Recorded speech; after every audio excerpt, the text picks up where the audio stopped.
अयोध्या और राम का नाता तो कई युगों से है, लेकिन राम और राम राज के बाद अयोध्या हर शासक के साथ बदलती गई। बौद्ध साहित्य के प्राचीन ग्रंथों में 16 महाजनपदों का जिक्र है। इनमें से एक कोसल था, जिसकी राजधानी अयोध्या थी। कुछ इतिहासकारों का मानना है कि 57 ईस्वी में यहाँ मंदिरों के रिनोवेशन का काम हुआ था। तब यहाँ कुषाण वंश के कनिष्क का राज था। अयोध्या पर गुप्त वंश के स्कंदगुप्त का राज 454 से 467 ईस्वी तक था। विक्रमादित्य की उपाधि लेने वाला स्कंदगुप्त खुद को राम मानता था। उसने अपनी राजधानी साकेत बनाई और उसका नाम रखा अयोध्या।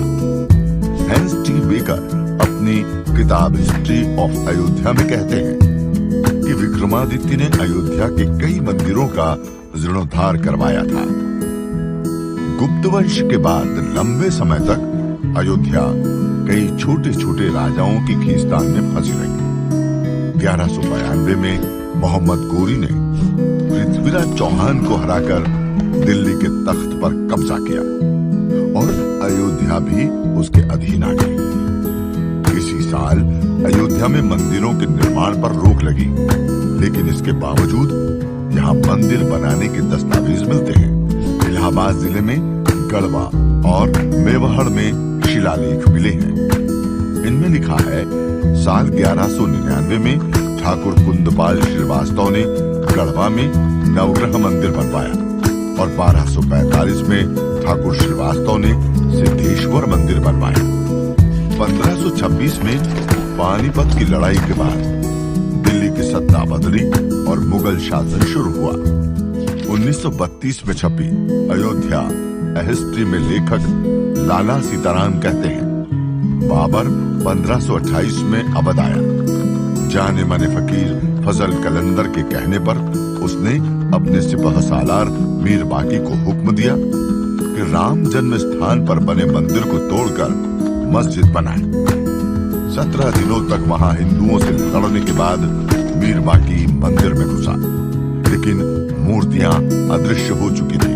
इसके बाद बाकी ने मंदिर की ही सामग्री से मस्जिद बनवाई, जिसका जिक्र मस्जिद की दीवार पर मिला। लेकिन कुरान किशोर अपनी किताब अयोध्या रिविजिटेड में लिखते हैं कि बाबर के अयोध्या में मस्जिद बनवाने का कोई प्रमाण नहीं है। बाबर नामा से लेकर अगले 240 साल तक के किसी भी दस्तावेज में मंदिर को तोड़कर मस्जिद बनाए जाने का जिक्र नहीं मिलता है।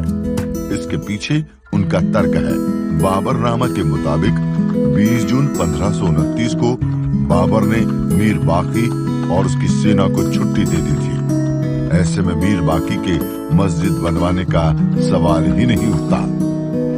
1784 में बतौर मेडिकल ऑफिसर भारत आए फ्रांसिस बुकानन को ईस्ट इंडिया कंपनी ने सर्वे का काम सौंपा। इस दौरान उसने 1813-14 में अयोध्या का भी सर्वे किया और रिपोर्ट में मस्जिद का जिक्र करते हुए लिखा, हिंदुओं का मानना है कि मंदिर को औरंगजेब ने तुड़वाया था। ये मस्जिद बहुत मॉडर्न है और उस पर लिखा है इसे बाबर ने बनवाया था। बाद में इसी रिपोर्ट की वजह से मस्जिद को बाबरी मस्जिद कहा जाने लगा, लेकिन मंदिर टूटने का पहला जिक्र 47 साल पहले हुआ था, जिसे सन 1767 में ऑस्ट्रिया मूल के पादरी टेफेनथेलर ने किया था। अयोध्या और फैजाबाद में 6 साल बिताने वाले टेफेनथेलर ने जो वृतांत लिखा है, उसमें मंदिर के टूटने और औरंगजेब द्वारा मस्जिद बनवाने का जिक्र है। यानी मंदिर टूटने या मस्जिद बनाए जाने पर इतिहास भी एक मत नहीं दिखता। लेकिन 1528 में बनी बाबरी मस्जिद कैसे बनी, विवाद की वजह। पहली बार